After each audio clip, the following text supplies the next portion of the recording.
കള്ളനോട്ട് കേസിൽ കൊല്ലത്ത് പിടിയിലായ പശ്ചിമ ബംഗാൾ സ്വദേശിക്ക് നോട്ടുകൾ എത്തിച്ചത് പാകിസ്ഥാനിൽ നിന്നാണെന്ന് ദേശീയ അന്വേഷണ ഏജൻസി കണ്ടെത്തി.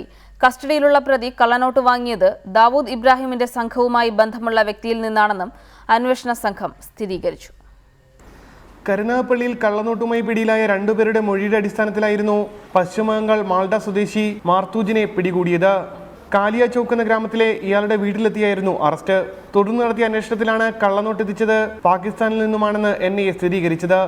ദാവൂദ് ഇബ്രാഹിമുമായി നേരിട്ട് ബന്ധമുള്ള ആളിൽ നിന്നാണ് കള്ളനോട്ട് വാങ്ങിയതെന്നും കണ്ടെത്തിയിട്ടുണ്ട്.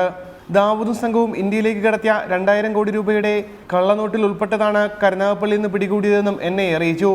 കൊല്ലം സിറ്റി പോലീസ് കമ്മീഷണർ പ്രകാശിന്റെ നേതൃത്വത്തിലുള്ള സംഘമാണ് കേരളത്തിൽ അന്വേഷണത്തിന് നേതൃത്വം നൽകുന്നത്. മെയിൻ പ്രതിയായ മർത്തോജ്, അപ്പോൾ ആ മർത്തോജിന് ഇപ്പോൾ പിടികിട്ടിയിട്ടുണ്ട്. അത് മാൾഡ ജില്ലയിൽ നിന്നാണ്. ഒരു കാളിയ ചൗക്ക് പോലീസ് സ്റ്റേഷൻ എന്ന് പറഞ്ഞ പോലീസ് സ്റ്റേഷനിലാണ് ഈ പ്രതി കിട്ടിയിരിക്കുന്നത്. ഈ ഏരിയ നിങ്ങൾ മനസ്സിലാക്കണം, വളരെ കമ്മ്യൂണലി സെൻസിറ്റീവ് സ്ഥലമാണ്.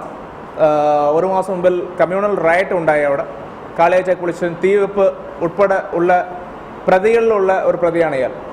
കുറേയേറെ കേസിൽ, പിന്നെ പഴയ കള്ളനോട്ട് കേസുകളിൽ 6 വർഷം അകത്ത് കിടന്നിട്ടുള്ളതാണ്. ആൾറെഡി കൺവിക്ഷനായ ഒരു ഒഫൻഡറാണ്. കേന്ദ്ര ഇന്റലിജൻസ് ബ്യൂറോ അംഗങ്ങൾ ഇയാളെ ചോദ്യം ചെയ്തു. കൂടുതൽ ചോദ്യം ചെയ്യലിനായി NIA സംഘവും കേരളത്തിലെത്തും. റിപ്പോർട്ടർ, കൊല്ലം.